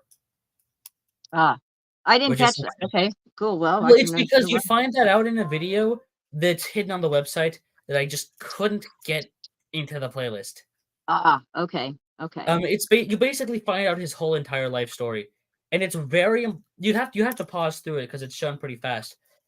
But it basically says, Carl escaped. We don't know what to do. He found a secret weapon. He killed the Muse. We don't know what to do. Which we know how that turned out, but whatever. Okay, I have a question also at the end. When he turns into the old man, he goes to the microwave and he puts a TV dinner in, and he goes back and the cat's there, which I was very happy to see the cat come back, and the cat was okay, so that was good, as long as it's got a happy ending there. Anyway, why does he turn into an old man and then he gets up from the chair and he's hobbling, and he's seeing somebody in the distance, and the closer he gets to it, he realizes it's SpongeBob SquarePants. It's Bulbous. That whole weirdness happens, but what is the symbolism here? Why is he all of a sudden the old man? I think it's just kind of Shadwell. I think it's just kind of the whole, like, because he was like talking to his older self and kind of reflecting on his past and how he'd come from making these films to less SpongeBob guy. Because, like, for example, if you were to be there while all the SpongeBob theories were being posted. Eventually, it went from saying like made by Alex Bale, it became made by the SpongeBob guy, and stuff like that. Okay, what was it? What was the symbology with all the popcorn? Just movies, I guess. Just he spent so much time in the theaters, kind of thing, growing up, maybe. Maybe that's a possibility. I don't know. I wondered that. A lot of the symbolism in that one is much more complex than the Le Funny SpongeBob theory, or I thought it might have something to do with the GMO corn that it's all GMO now. Oh, that's a good. I don't think it goes that deep. It might, and that'd be kind of cool if it did, but I don't think it goes that deep in that direction. To be honest, I think he just did it to be weird. You know, that's all he eats is popcorn, because that's all he does is watch movies, and he works in the theater. A microwave dinner. That's true. So I wondered also if this wasn't a spin-off of the predictive set that they say The Simpsons has, and if that was any type of inspiration for this guy writing this story. Maybe I don't look into like that whole Simpsons thing. Some do. There are some weird... iceberg, isn't it? No, I don't think it was on the conspiracy iceberg. I don't know. I've just seen clips of The Simpsons where somebody on YouTube makes a video about it, and it's like, wow, that was from 19 when? Talking about stuff that good. I mean, it's a little much for coincidence, and I don't believe in coincidence anyway, but there's quite a lot of Simpsons episodes that are... from what I've heard, a lot of it isn't not necessarily coincidence, it's just kind of overblown. Like, they make a joke about Trump being president around the time he ran for president the first time, and it's like a one-line joke. And because of that, people take clips from the from The Simpsons that were released once Trump had already announced his second presidential run in 2016, and then they act like that was made a long time before. Because they say, look at this joke that they made in 1990 or 2000. And then they show, oh, look at this clip of Trump going down the escalator. They were made the same time, and they actually weren't. But I honestly don't. I think it has more to do with the fact that The Simpsons have made so many episodes, and each episode is filled with so many little pieces of popular culture and predictive culture that they're bound to get some right. It's just like a numbers game. There is that. Also, remember, The Simpsons already did it. Literally everything you can ever do, The Simpsons already did. Exactly my point. They sure have a likeness of Biden and Kamala in one episode. I mean, the cartoon images are just unmistakable. Just saying. How the hell did that happen? Again, lucky guess. I don't know. There's quite a few of them. I'm not saying I believe all of that stuff. I'm just saying there's something interesting there, because they've got quite a few of things spot on. The submarine that went down with those wealthy people and their sons and stuff, that was just bound to happen. Yes, that was pretty. Yeah, but the details in the cartoon so closely matched what we saw go down in real life. In decades. I don't think I've watched a single Simpsons in Jackie's life. Really? Yeah, I don't think so. It's been so long, and even then, the only ones I would catch would be the Halloween specials, because those were the best. Real, true. Coming from somebody who's only seen them, you're right. 100%, I agree with you.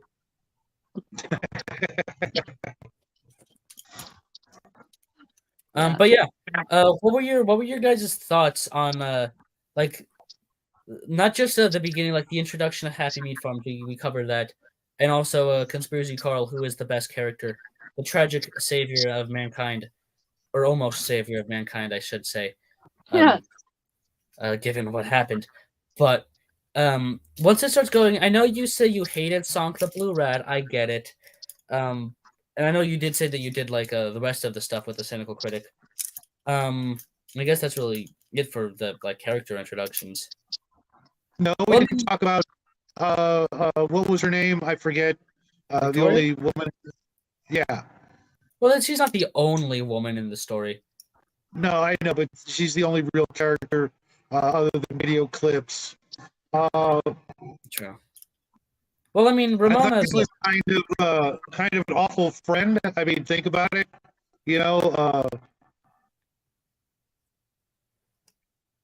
I mean, she was also dead for like half of episode 2 or DFTM 2.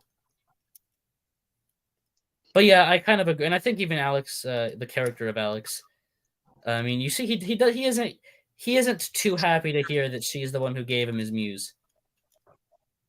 Yeah, I mean, she went and rounded up a spawn of Cthulhu somewhere in his house when he wasn't looking, and then toddled off. But to be fair, Conspiracy Carl did that too, and we know he did that because that's how Mark got his muse. Is Carl got his muse from some random electrician that was coming to visit his house. I'm pretty sure that's actually how it happened. And then Carl gave it to his son, thinking it would help him with the health insurance issue, I think. It's so weird. What's up, TCG? Welcome to the weirdness that is the Jim Lemy show. Yeah. Also, another thing that might make you, well, I guess, in the archive, you find out that Carl had a cat. Oh. Had. Yeah. Also, I'm pretty sure that's why he got divorced with his wife. Was over that. Not over the cat specifically, because according to him, she didn't like the cat anyways.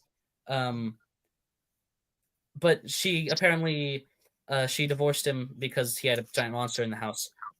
Which, out of the reasons people get divorced nowadays, one of the more fair ones. Let's be honest. So did that cat end up being supper for the Muse? Yeah, sadly. Apparently, quite a few local animals were sacrificed on the altar of. At least Gary survived, though. Gary, the orange cat, that guy lived. Yeah, he was cool. Yeah. Never cat that looked like that. Yeah. Yeah. But I mean,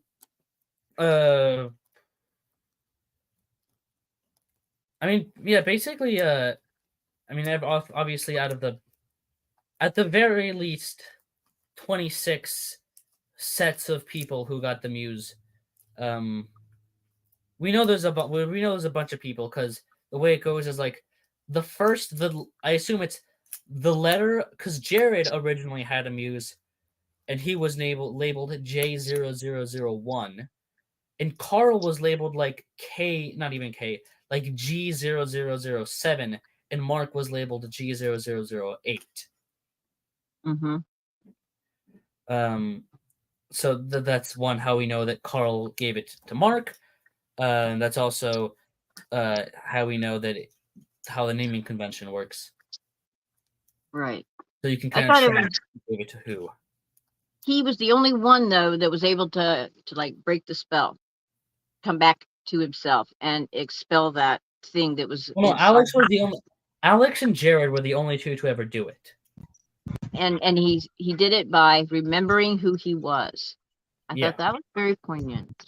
Yeah. Which, let me get the Jared headset back on to talk about my favorite and least favorite character simultaneously, Jared Warrenheim, which is his full name. I know. I know Shadwo has not the highest opinion of Jared. But what about you, Raven? I think he was very real. I mean, he was pretty authentic. I mean, you knew where he was coming from. Yeah, complete insanity. Well, I could delve deep into the Jared lore and his whole origin story, but I'd rather save that for later. But he he showed a wide range of emotion, which was nice. But I mean, he was very real about it, and you could tell when he was scared. He didn't try to pretend that he wasn't afraid of this Muse when he would go out there and take the meat to the garage. No, I don't mean Alex. I mean Jared, the 3-eye guy. Oh God, I'm talking about Alex. You're talking. I'm like, wait, are you talking about Alex? Yeah. Jared Okay. was the stereotypical. He was the stereotypical nerd gone bad. Yeah, okay. He was Mandar from Dexter's Lab. Yeah. I mean, he was just despicable and weaselly and just awful. It's just everything about him. That voice was just. He's one that was doing the commercials, the one that wore the glasses, right? When he was screaming at the other guy to get out. No, he was the dude who wore this headset with the 3 eyes. Hold up, I have. Oh, okay. This dude. Oh yeah, that okay. The IT department guy. Gotcha. Hello, my name is Jared. I am very cool and very popular. Mother's #1 special boy. He was just the weaseliest weasel to ever weasel. Yeah, I didn't really pay much attention to him. Yeah. Because the thing about Jared is, if you were to have watched it as it was coming out, he was foreshadowed a lot. Not only was it this is the IT department, Jared works here, we don't talk to Jared, and there's stuff like Jared is watching, Jared sees everything. You could actually, in several clips in some of the SpongeBob theories, you could see him hiding in the background. Yeah. All the people I did see that. When Those people were three walking to the Muse, not the Muse, to Mother, you could see Jared's like red eye things like towering over the streets before they flickered off and he presumably disappeared. Yeah, I thought it was some kind of alien or something. No, Jared. I'll explain Jared's whole story. Jared was a dude who was born a single-parent household, abusive mother. He hated his mother, but he also really loved his mother at the same time. Dude had mommy issues. But he really liked SpongeBob. Canonically, he really liked SpongeBob, which is presumably where the SpongeBob theories come from. Jared wrote all the SpongeBob theories, which none of you watched them, but dude's smart. Okay. But he was an employee at Happy Meat Farms. Presumably after the company got bought by Mother, but before it started getting super weird, because he was one of the first subjects of a Muse. And the Muse was like mimicking his mother's voice, I'm pretty sure, and basically trying to get him to kill his mom and feed his mom to the Muse. That's what it's kind of implying. Yeah. And then when he was about to get eaten, when he got et, he exploded out of his Muse, much like Alex did, and then after being questioned, his only response was that his mom still loves him, which is probably not true given what it says about her. She probably just completely hated him, but he didn't think that. So similar to the I remembered who I am thing, he remembering his name, Jared started thinking that, no, my mom doesn't hate me, so he was able to escape. But then he came back and got et for real this time. That's what I think happened, but it implies that that's not what happened. Either option 1, which I'm pretty sure isn't true but sounds cooler to me, is after he blew up, kind of came out of the Muse, he was seriously, unlike Alex, he came out seriously injured. So they this dude's super smart, let's just give him these mechanical eye things and these mechanical hands and put him in charge of the IT department. But what I'm pretty sure actually happened is that he came back and the Muse ate him. And as Alex's Muse said, all of what makes you you is slowly being broken down into me. Yeah. So the Muse adopted this this nerd, this mommy issue ridden SpongeBob fanatic, who put a dead rat onto a woman's desk, which is something he canonically did, and got a promotion for it. He was a giant man baby. Yeah, and that giant man baby got et by the Muse, and his personality was infused into that Muse, a different Muse, not Alex's Muse. But because it was so injured, they gave him the mechanical eyes and new arms, and they put him in charge of the IT department because he was super smart and devised the whole plan, presumably by himself. He devised the entire plan that got Ramona killed. Okay. How many Muses were there in total? We don't know. As many Muses as you see in the end shot. I guess maybe it's time to talk about the ending. In the ending, you see you do see Conspiracy Carl, which was the biggest heartbreak to ever happen in my whole life. Seeing that Conspiracy Carl had gotten got and was dead the whole time was the saddest thing ever. Yeah, that was. But before that, we see the cynical critics and the meat parrot. Because what happened is after it was sort of getting leaked that Happy Meat Farms is doing all this bad stuff. Remember how Wesley Harold says that something was part of this big ARG, that his movie was part of this big ARG at the Super Bowl? No. Oh, I guess no. Well, there was this part. The one thing I left out, which I'm thinking I probably shouldn't have, but it was entirely puzzles. So I guess maybe it's good I left it out. Was Paradox 1313? Paradox 1313 was this huge AR? Not huge. It was actually pretty small. It was the one thing that Alex considers to be a failure. But what happened was that this video was released called Paradox 1313, and somebody said that this video played at the Super Bowl.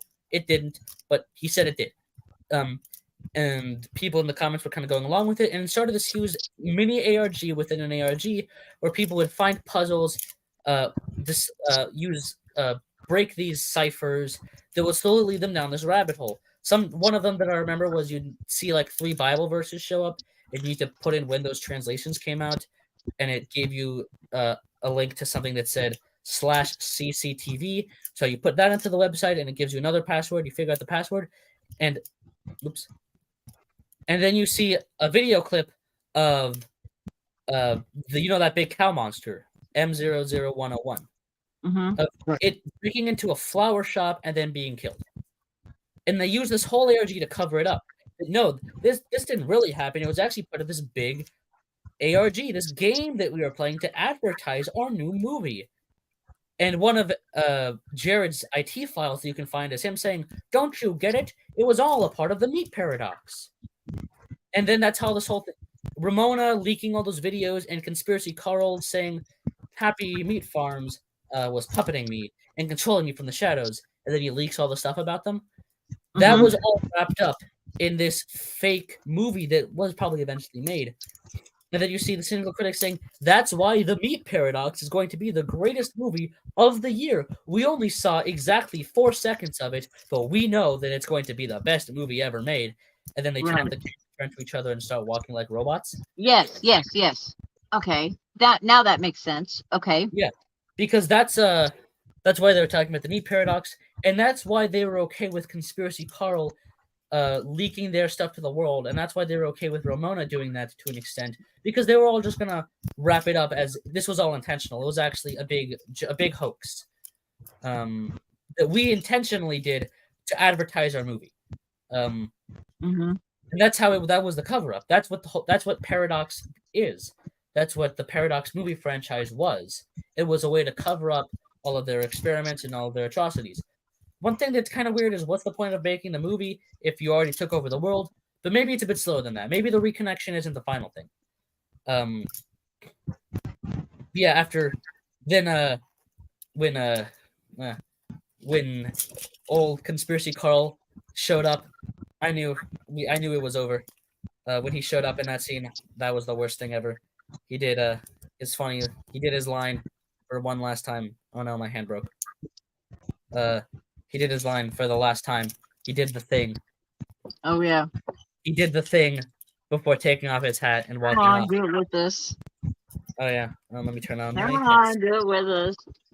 Oh, yeah, do it with us, Shadbo. Come on. Do it with Come us. on, there you go. Yeah. This is Conspiracy Carl, and we are the truth seekers. It'll be our little gang symbol. Yeah, we got to do this everywhere. It should be the symbol of the. Yeah, of the company. that was kind of clever. Mhm. When they came up with that. That's my big takeaway from this movie. Is that I'm gonna start honestly doing it is this. great. I do it sometimes, not often, but it needs to become a thing. The old like fake Illuminati symbol that used to be this, I don't like that. No, it's this. Mm. Because people used to do like, oh, they do let me do the Illuminati hand symbol, but they do it really like they do it like this basically.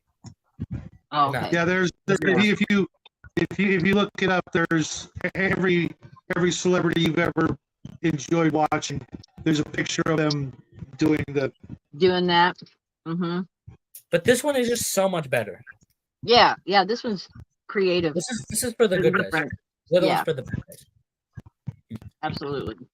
Yeah. Oh, cool. Yeah. But yeah, that ending, I guess, is the final subject for the whole thing. Like, were they trying to show you? Because they also showed the big giant version. I guess there was Mother at the end. That was Mother. Yeah. You know, the big giant mountain. Terrifying. That's so H.P. Lovecraft, Call of Cthulhu stuff right there. Yeah, that visual sort of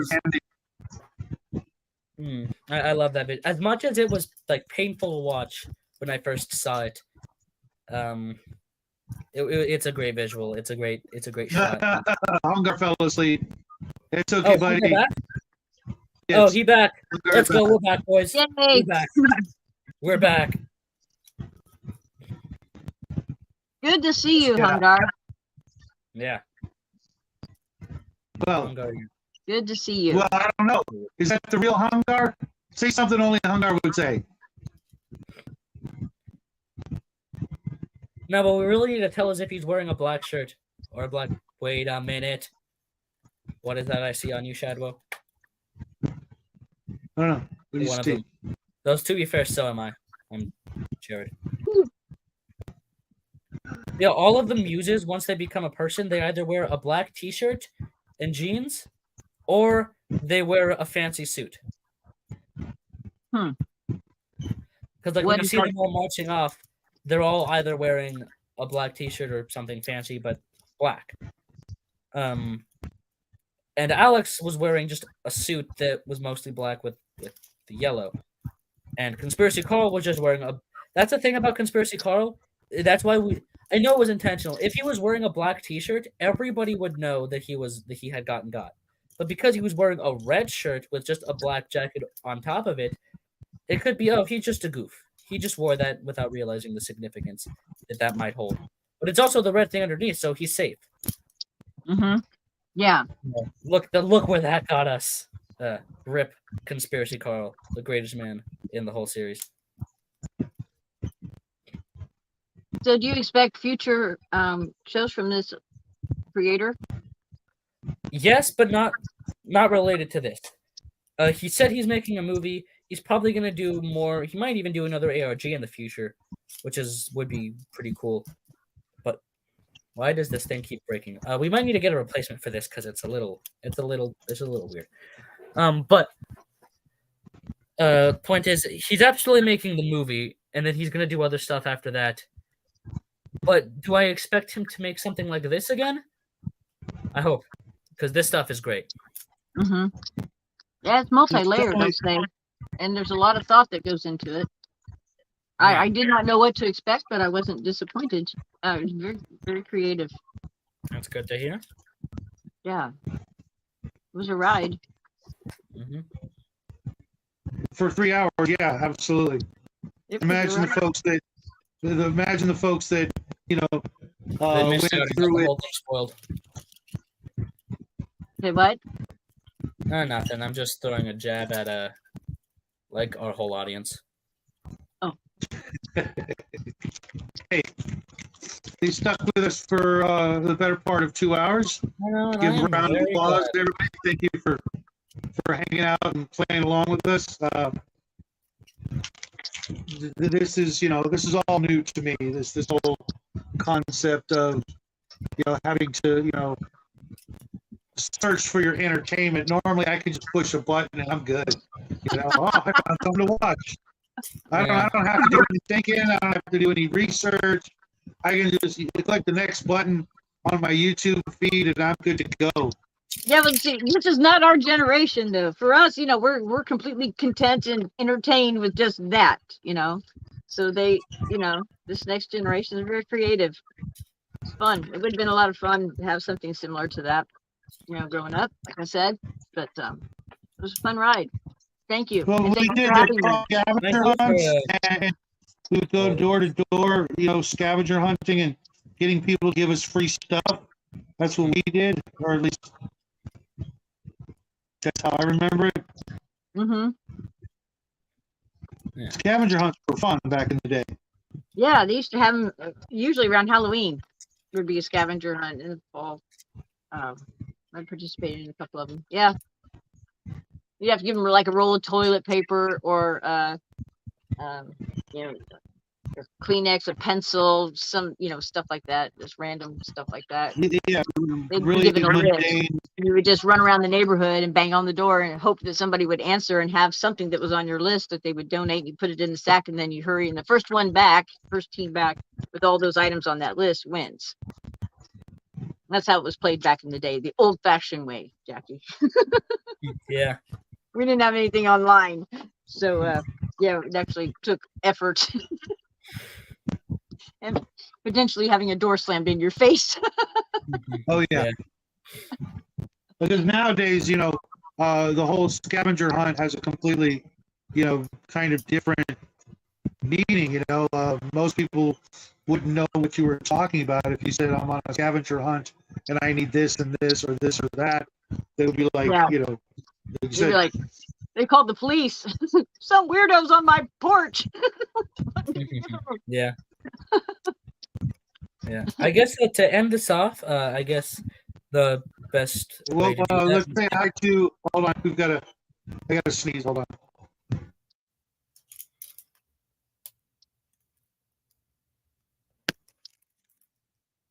Did you sneeze? I did sneeze. We have a new guest in the chat. Gorangula, I guess that's your name. Welcome to the show. Right as we're closing out for the evening, you can always go back and watch the rest of the show if this is one of your jams. If you're into the whole ARG concept. Oh well, my light's back. Hold up, let me turn it on to the cooler setting. Which eye's on? I can't tell. The right one. The both one on the right. They're both on? Yeah. I can't see the. Oh, let's go. The one on your right is on. And the main one is on in the middle. Let's go. This is gamer moments. It's gaming time. We've got it. We're so back.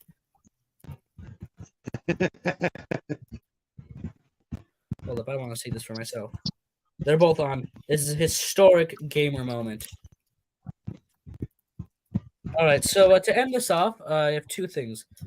One, the first thing is, I guess, just theories as to what the monsters be. It's pretty obviously either there's no real answer, which is I think the legitimate answer.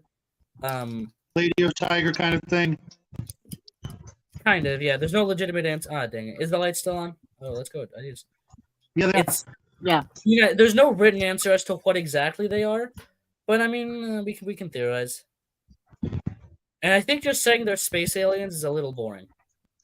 Yeah, I'm going with Cthulhu spawn from the sky, from the stars, something like that. Not just an alien, but a Cthulhu type alien, something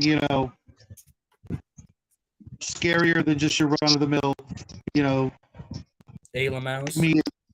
Comedic sort of tentacle monster,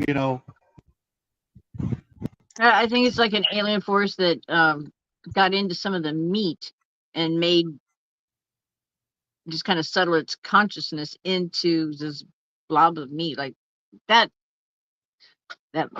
the first time I saw the thing they called Mother, it was like, oh God, how horrifying. Yeah. Just horrifying. And then when the was it Alex? Alex was the star of the show. Yes, Yeah. when his stomach blew up and all that black stuff came out, and like maybe it was some kind of a mutant or a deformation or something that happened there at the animal farm place that somehow mixed with alien consciousness is what I kind of thought. Not sure. Yeah. And I guess although I could see it being, the opposite, end of what I was thinking, it being the result of experimentations on animals that you get something like this, but it just doesn't seem to really wash. I don't think it's the direct result of experimentation. I don't think they would want meat though to eat. If that were the case, I think they would want veggie burgers. Yeah. Yeah. Hey, anything's possible. Anything is possible in this crazy universe we live in. So, yeah, my theory is that it's Venom from Spider-Man 3. There's a what from Spider-Man? Venom from Spider-Man 3. Oh, Venom specifically from Spider-Man 3. Venom from Spider-Man. Okay, yeah. No, specifically Spider-Man 3 of the Raimi trilogy. The one with Sandman and with too many villains, as everybody says, which is objectively wrong. Spider-Man 3 is the greatest movie ever made, other than Star Wars Episode 2 Attack of the Clones. You're just dying to get people to just run away from this channel, aren't you? Right as I say that, my headset glitched, so take that. So the universe is telling you were intrinsically wrong. I'm not wrong about Spider-Man 3, and you agree. Spider-Man 3 was a great movie. I will agree. Yeah. It was. Anyways, I don't know if it was my favorite of the three. I definitely think Spider-Man 2 was weak, but it wasn't bad. It wasn't bad, but it's not as good as everyone says it is. The first one was top notch. Yeah, it was good. But anyways, Before I guess we go, let's talk about next week. Oh, no, I was going to ask for your final thoughts. My final thoughts: go out and give it a look, especially if you've got kids. You'll get an idea of the kinds of things that they're inundated with when it comes to entertainment. It's not all just mindless viewing of pop culture stuff. There are some youngsters out there with good heads on their shoulders, with creativity, and it's not all filled with the negativity and lack of character and morals and values, and that go get it, ness that we had when we were growing up. We had to work for everything, and there are youngsters out there creating some great stuff. Give them a chance, give them a look, and you might just be surprised. I know I was. Mm-hmm. Yeah, I echo your thoughts. Well said. It was very, very interesting and a wild ride. It was great. I don't know about great, but it is top 5 of all time. Because it had a little bit of something for everybody, and it had the horror, and it had of course the humor with the conspiracy guy, and but the message, there were some messages in there, and he delivered those messages in a very creative and I think positive way. So, well, there was no romance, thank God, because that would have been weird. Yeah, Shadwo is the only person who genuinely thinks that. Well, no. That's not, no. This is the only time that Shadwo will ever say that romance not being in the story is a good thing, because I thought that's like the requirement for him to like a story was for there to be romance in it. No, it's just always in my life, I've seen it being such a primal driving force of humanity and all life. It all seeks out that intrinsic need and requirement. All life does that. It all seeks its counterpart to keep making more life, and romance is just the dressed up human version of that process. Without it, it seems lacking or missing something vital. Screen close. Okay. Well, Shadow said. So next week, Next let's talk about episode. next week. Next What are we week, doing? we aren't doing one next week because it's my last day of break, and I'm probably going to be filming that day, which is exciting. So But let's look on the calendar. The to see when next the next Friday episode will be. afterwards. Next Monday. Yeah, next Monday. This isn't for sure, but it's like mostly for sure. Well, if you change your mind, we can always do it next Yeah, Monday. that's what I mean. I might change my mind, but I doubt it. I'm thinking that we are going to do In Space with Markiplier. So you're thinking the 22nd of January. Yes, that's the next Monday. Because you do have next Monday off. Yes, I do. The 15th, it's Martin Luther King Day, but the 22nd Okay, is the following Monday. You know, I always wonder, why did they name a holiday after milk? It's pretty weird, isn't it? No. We can go into that in another show. But why don't you give us a quick lowdown on what the next episode is? Are you going to be uploading the playlist in an announcement video? It's a single video. Well, it's actually a bunch. What it is it is a series, not series. It's a video which Markiplier uploaded. It's actually two videos, which he uploaded a year ago. So, which it's weird, which he had been working on for like 2 years, I think, maybe more. Which he uploaded for his 10th anniversary of doing YouTube. And what it is it's a choose your own adventure YouTube series that if you go through every single path could be like 100 hours, I'm pretty sure. Really? No, give or take like 100 hours. It's long. And there's a lot of content. But if you play through it only once, which you shouldn't, you get maybe like an hour or less, I don't know. But it's a choose your own adventure thing, so you can go back and take multiple different paths, see the references, see the stuff, and all that. Though, of course, you won't get as much out of it if you don't know what's actually being referenced. But that's with everything. It's still good, I would say. Someone was telling me how YouTube used to have a sort of choose your own function at the end of a video. You could pick which video to watch, which is maybe where this was inspired by. In addition to they did have it. It was called like. It still exists in a way, I thought, where you can have videos show up as recommended options on the screen. It would like show you can watch this video or you can watch this video, and you can just click on the screen and it gives you the video. And he just used that to make a choose your own adventure thing. That sounds like a lot of fun. Yeah. I don't know about you guys at home, but I was a huge fan and still own a good chunk of the original Choose Your Own Adventure novels for kids. I'm actually getting ready to read a very large one called The Final Bug for Top Secret. Probably won't get to till next month, but for those of you who can't actually, game in person with folks, or even if you can't, find a group online, and if you can't, contact us and we'll try to help you out through Discord or something if you're looking for, people to game with, especially role-playing games and that sort of thing. I think this year we should all play a lot more games. Well, I guess that is it for today's episode. I should do the voice. What should I say? That is it for today's episode of the Jim Lemy Show. We will see you in a couple of weeks. Goodbye.